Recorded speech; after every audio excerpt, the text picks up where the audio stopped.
지금부터 바른미래당 제28차 원내대책회의를 시작하도록 하겠습니다. 네, 원내대책회의 시작하도록 하겠습니다.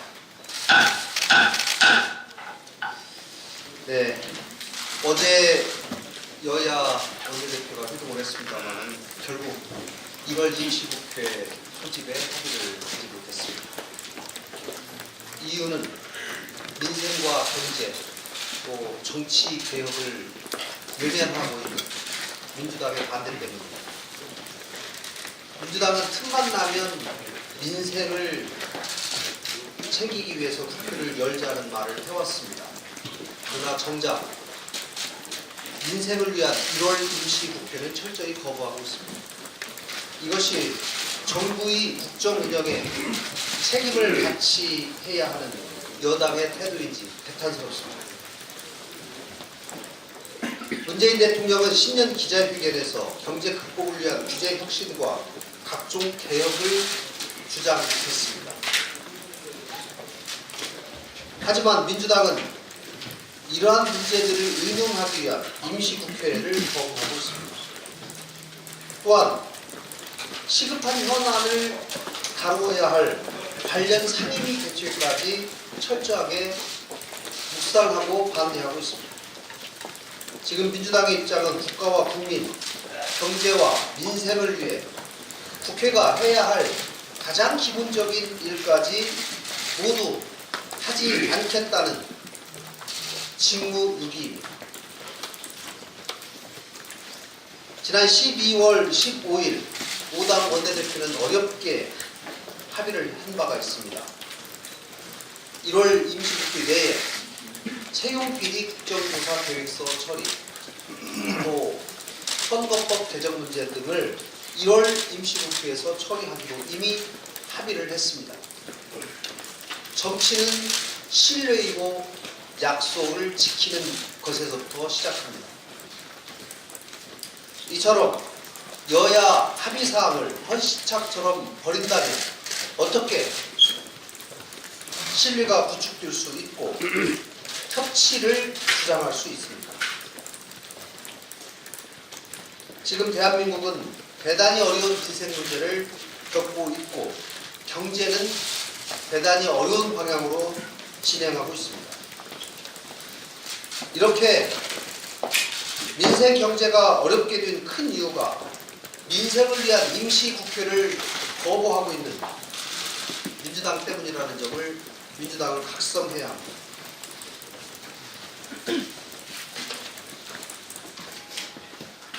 지난 12월에 여야 5당 원내대표가 합의한 연동형 비례대표제로의 선거제도 개혁이 지금 20일까지 정개특위 차원의 초안을 마련하자라고 이미 합의를 한 바 있습니다만은 양당의 미온적인 태도로 인해서 합의가 이루어지지 못할 가능성이 생기고 있습니다. 양당은 의원 정수 확대에 대해서 국민적 반대가 있다는 이유로 또 선거구 축소에 따른 어려움을 핑계로 선거제도 개혁 논의를 차일피일 미루고 있습니다. 여전히 드러내지는 않지만 정치개혁에 관심이 없습니다.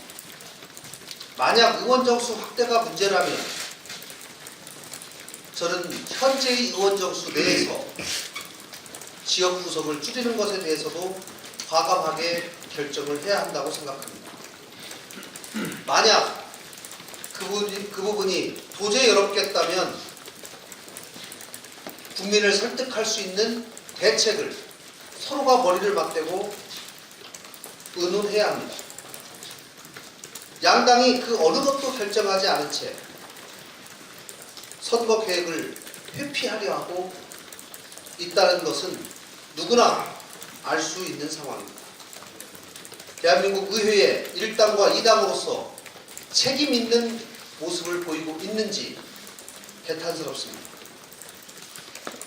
이제 조속한 시일 내에 이 문제를 완성해야 합니다. 대한민국 정치 개혁의 첫 시작과 선거 개혁의 완수는 연동형 비례대표제의 도입부터 시작됩니다. 바른미래당이 끝까지 모든 역량을 드리겠습니다.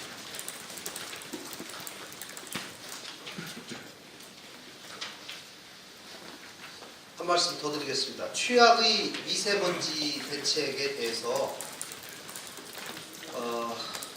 정부가 대단히 미약한 정책만을 내놓고 있습니다. 공공기관 차량 2부제 시에 서울 시내 노후 경유 차량의 운행 제한, 이 정도의 조치를 내놓는 것에 대해서 대단히 유감으로 생각합니다. 미세먼지 문제가 하루 이틀 된 문제가 아닙니다. 이에 대해서 미세먼지 원인에 대한 분석조차도 조사기관마다 제각기입니다. 중국발 미세먼지가 의심되지만 정확한 분석이 뒷받침되지 않고 있고 정확한 증거가 뒷받침되지 않고 있기 때문에 정부는 중국 정부에 대해서 또 한마디도 하지 못하고 있는 상황입니다. 만약 미세먼지 원인이 한국발이라면 근본적인 대책을 또 세워야 합니다. 미세먼지가 재앙 수준입니다. 늦었지만 지금이라도 원인 분석부터 제대로 해야 하고 근본적인 대책을 세워야 합니다.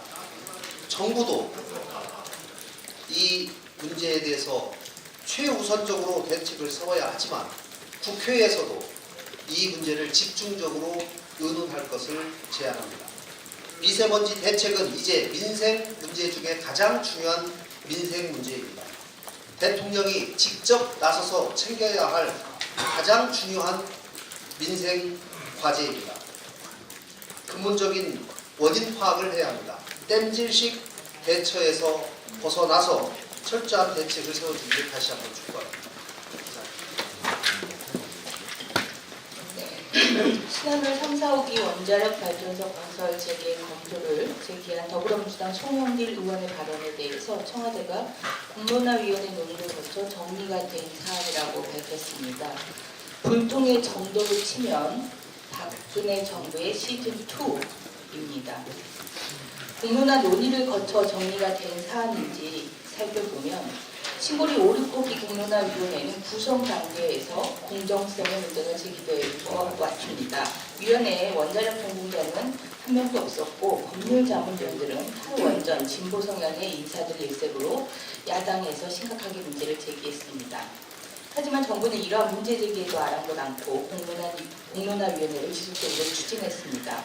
또한 공론화위원회는 탈원전 여부를 위한 공론화위원회가 아니라 신고리 5, 6호기 건설 재개 여부를 논의하는 위원회였습니다. 당시 백운규 산업통상자원부 장관 등 정부 관계자들은 공론화위는 탈원전 정책 전반에 대한 게 아니라 신고리 5, 6호기 건설 여부만을 결정한다고 여러 차례 밝혔습니다.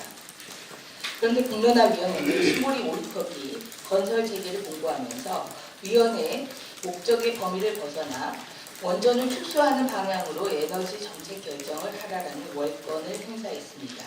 국가의 100년 대계인 에너지 정책을 이런 짜맞추기식으로 추진한다면 우리의 에너지 안보는 어떻게 담보할 수 있겠습니까? 정부의 아마추어식 국정 운영의 결과를 살펴보면 한수원은 원전 건설 중단으로 1228억 원의 손실을 봤으며 신한울 3, 4호기 중단으로 추정되는 매몰 비용은 최대 8천억 원에 달한다고 했습니다. 지난해 11월 조사된 여론조사에서 국민의 68%가 원자력 발전의 유지 또는 확대를 지지한다는 결과가 나왔습니다. 그럼에도 정부의 무리한 방침 때문에 국민들의 혈세가 국민의 의지와 상관없이 보상으로 낭비되고 있는 현실이 매우 참담합니다. 지금 민생이 많이 어렵습니다. 여권에서도 송영길, 최은열 의원처럼 우려의 목소리가 나오고 있습니다.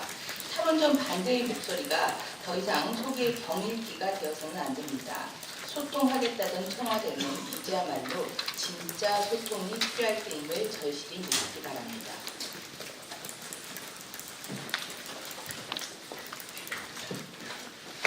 오늘도 전국 하늘이 잿빛입니다.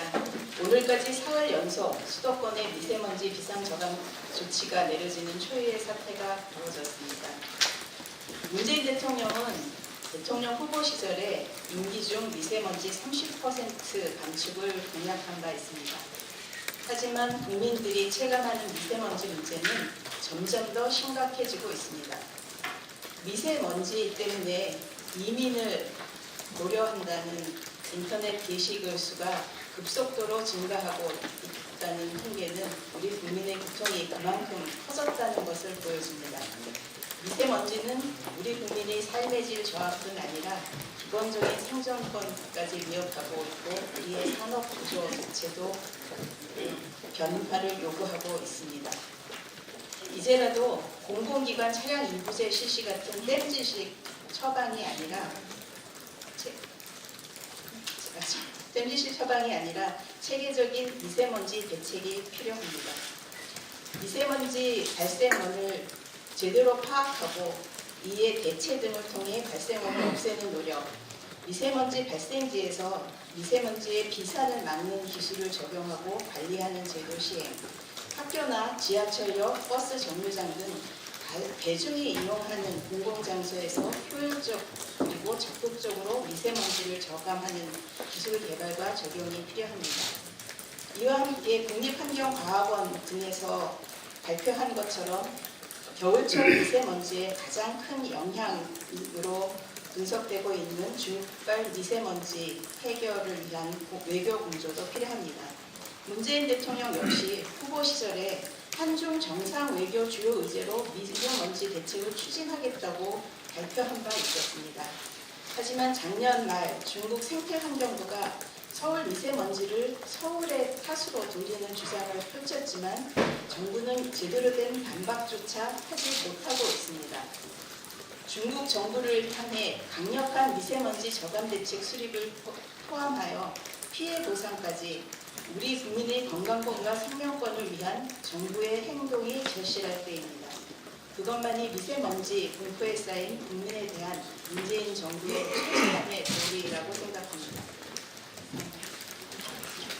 네, 저도 신한울 3, 4, 5기 건설 재개와 관련해서 좀 추가 발언을 하겠습니다. 송영길 민주당 의원이 지난 11일 신한울 3, 4, 5기 공사 재개를 검토하자고 주장하면서 신한울 3, 4, 5기 건설에 대한 공론화 요구가 커지고 있습니다. 이번에 송 의원 발언과 관련해서 김의겸 청와대 대변인은 브리핑에서 원전 문제는 사회적 공론화위원회 논의를 거쳐서 정리가 됐다. 그래서 이 문제가 추가로 논의가 필요한 시점은 아니라고 생각한다면서 이는 청와대 입장이라고 밝혔습니다. 이해찬 민주당 대표와 탄핵에 강경한 의원들도 공론화 과정을 거쳐 결정된 사안인 만큼 신중해야 한다. 다시 원전으로 가자는 것은 시대의 흐름을 전혀 읽지 못하는 주장이라면서 송 의원의 발언을 폄하하고 있습니다. 하지만 정부의 탈원전 정책에 대해서 송영길 의원뿐만 아니라 민주당의 일부 의원들도 대통령과 청와대의 눈치를 보느라 겉으로 말은 못하지만 속도 조절이 필요하다는 입장을 보이고 있다는 언론 보도가 있습니다. 최근 청와대의 광화문 이전 공약이 무산된 것처럼 공약도 상황과 정책적 판단 과정에서 수정될 수 있습니다. 특히 대안이 없는 탈원전은 득보다 실이 더 많습니다. 무엇보다 신재생인 원전을 대체하기에는 아직 경제적으로나 기술적으로 부족합니다. 또 더 이상 신규 건설이 없어서 원전 생태계가 붕괴되면 현재 운영 중인 원전은 더 위험해질 수 있습니다. 지난 2017년 10월에 신고리 오류포기 공론화위원회가 발표한 최종 권고안에서는 59.5%가 건설 재개를 선택한 바가 있습니다. 정부는 당시 조사에서 원자력 발전 정책 방향에 대해서 원전 수요 선택 비율이 53.2%라는 것을 이유로 더 이상 공론화가 필요 없다고 주장을 합니다. 하지만 이것을 더 이상 신규 원전 건설을 하지 말자는 것으로 해석해서는 곤란합니다. 송 의원의 주장대로 노후 원전과 화력 발전을 중단하고 신안을 3, 4, 5기와 수합하는 방안도 검토할 필요가 있다는 점을 명심을 하고 공정률이 30%에 달한다는 신안을 3, 4, 5기 건설 재개와 관련해서 다시 한번 국회 차원에서 공론화를 해야 할 것입니다. 그래서 국민적 공감대를 형성해 나가야 합니다.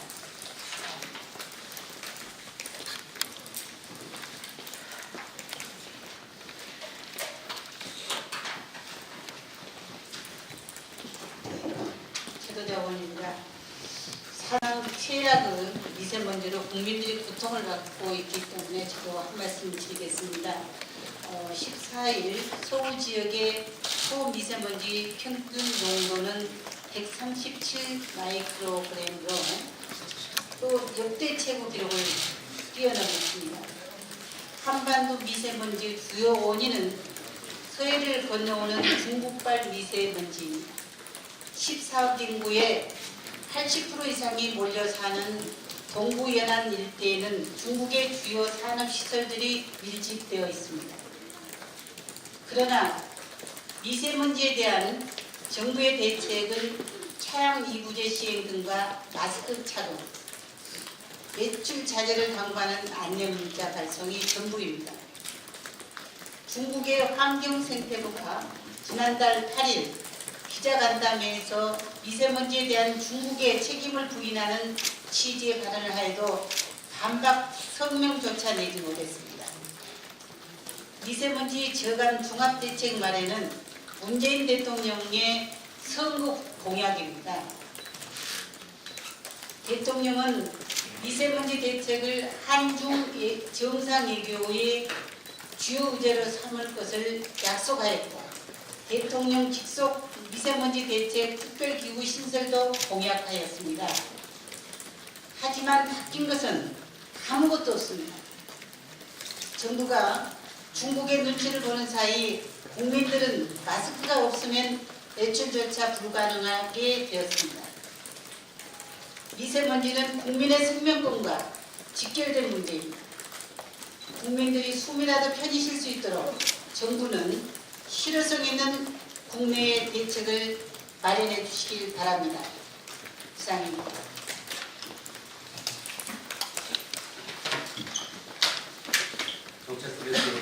정책부대표 최임입니다. 황교안 전 국무총리가 자유한국당에 입당합니다. 황교안 전 총리가 SNS를 통해 한국당의 입당 이유에 대해서 나라가 크게 흔들리고 국민들이 힘들어하는 이때 황교안 개인이 아니라 대한민국과 국민만 생각해야 한다고 일단했고 국민들의 삶을 나아지게 하며 우리가 지켜온 대한민국의 안녕과 발전을 위해 제가 가진 모든 것을 바치겠다라고 했습니다. 지나가는 소가 웃을 일입니다. 황교안 전 총리는 누구입니까? 박근혜 정부 시절 법무부 장관, 국무총리, 대통령, 직무대행까지 맡은 대한민국을 망친 국정농단의 핵심 부역자입니다. 그러는 부역자가 이제 와서 국민을 생각하겠다고 나섰습니다.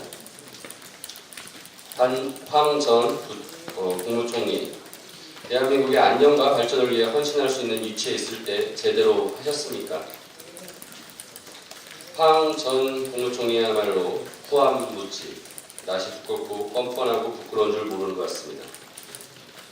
한 전 총리가 진정으로 국민을 위해 헌신하겠다면 정치권에서 당권이나 대권 도전을 하기보다는 공직자로서의 최소한의 양심과 도리를 가지고 나라를 망친 것에 대한 책임을 통감하고 반성하며 국민들께 사죄하고 봉사하며 살아가시기 바랍니다.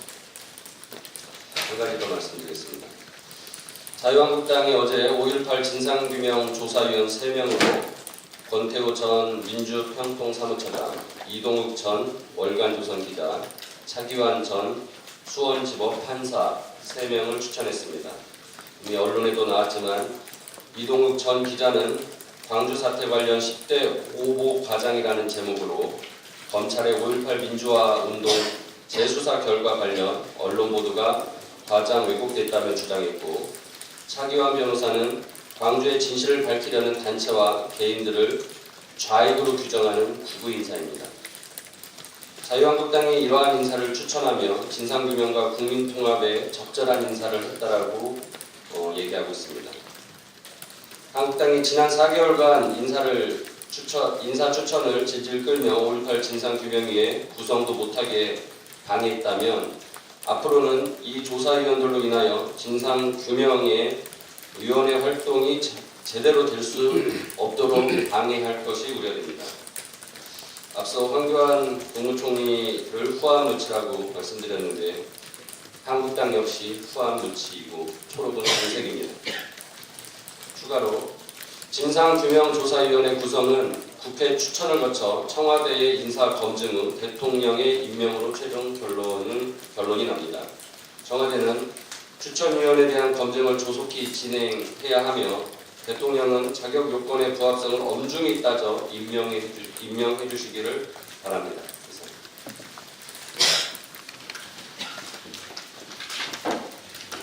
저 두 가지만 말씀드리겠습니다. 차량 이부제는 미세먼지 저감에는 거의 효과가 없고 서민 건강을 위협하는 나쁜 정책입니다. 차량 이부제를 즉각 철회해야 합니다. 차량 이부제 한다고 중국의 미세먼지가 사라집니까? 국내 미세 정책도 저희 의원실에서 분석을 해보니까 거의 효과가 없습니다. 공공기관만 차량 이부제를 하면 미세먼지 저감률이 0.02% 나옵니다. 민간 차량에 대해서도 다 이부제를 한다고 그래도 저감 효과가 0.1%도 아닙니다. 수도권 기준. 근데 자기 차량 이용하지 않고 대중교통 이용하게 되면 미세먼지를 더 마십니다. 대중교통을 타라고 하는 시간과 대중교통에서 내려서 회사에 출근하는 그 시간에 오히려 미세먼지를 더 마시게 됩니다. 대신 차가 좀 막히더라도 차량을 이용하면 차량에는 미세먼지 걸러주는 필터가 있기 때문에 미세먼지에 대해서는 안전합니다. 지금처럼 차량 입주를 하게 되면 국민 모두 누구나 공평하게 미세먼지 더 마시는 정책에 불과한 것입니다. 유럽에서도 차량 입주에는 그렇게 큰 효과를 내지 못했고 오히려 가난한 사람, 없는 사람 역차별 정책이었습니다. 프랑스, 독일도 차량 입주를 실시했지만 부유한 사람은 차 2배 이상을 구입해서 홀짝 나눠서 타고 다녔습니다. 그래서 오히려 차량 입주는 돈 없는 서민들만 서럽게 하고 건강을 나쁘게 하는 정책입니다. 지금 필요한 것은 이런 차량 입주 같은 정책이 아니라 인공 강우 같은 특단의 대책입니다. 지금 우리나라에는 인공 강우 기술이 떨어진다고 하는데 세계 제1의 인공 강우 기술을 수입해서라도 미세먼지를 바로 종식시키도록 정부가 노력해야 될 거죠. 그리고 문재인 대통령께 한 말씀 드리면 오늘 소득주도 성장 폐기하고 시장주도 성장 선언해야 됩니다. 오늘 경제계 인사들을 만난다고 합니다. 아마 뻔한 식상한 그림이 예상이 됩니다. 대통령은 기업인들 만나서 투자도 많이 하고 일자리 창출에 적극 나서달라 당부를 하고 기업인들은 고개를 끄덕이면서 올해 안에 투자 얼마 하고 고용도 얼마 늘리겠다 답변하고 아마 청와대에서는 장밋빛 보유자료가 나올지 모릅니다. 정부가 경제정책 대하는 거나 미세먼지 정책 대하는 거나 똑같습니다. 이런 정책 펴봐야 올해 경제 안 좋아지는 거 막을 수 없고 실업률 최악으로 되는 거 막을 수가 없습니다. 지금 필요한 것은 억지 일자리 만들려고 하는 게 아니라 그리고 또 연말에는 세금 일자리 늘리는 게 아니라 소득주도 성장 폐기하고 시장주도 성장 하겠다고 선언한 겁니다. 구체적으로 시장주도 성장 4대 과제를 말씀드리겠습니다. 먼저 올해는 최저임금 더 이상 올리지 않겠다. 최저임금 동결 선언을 해야 됩니다.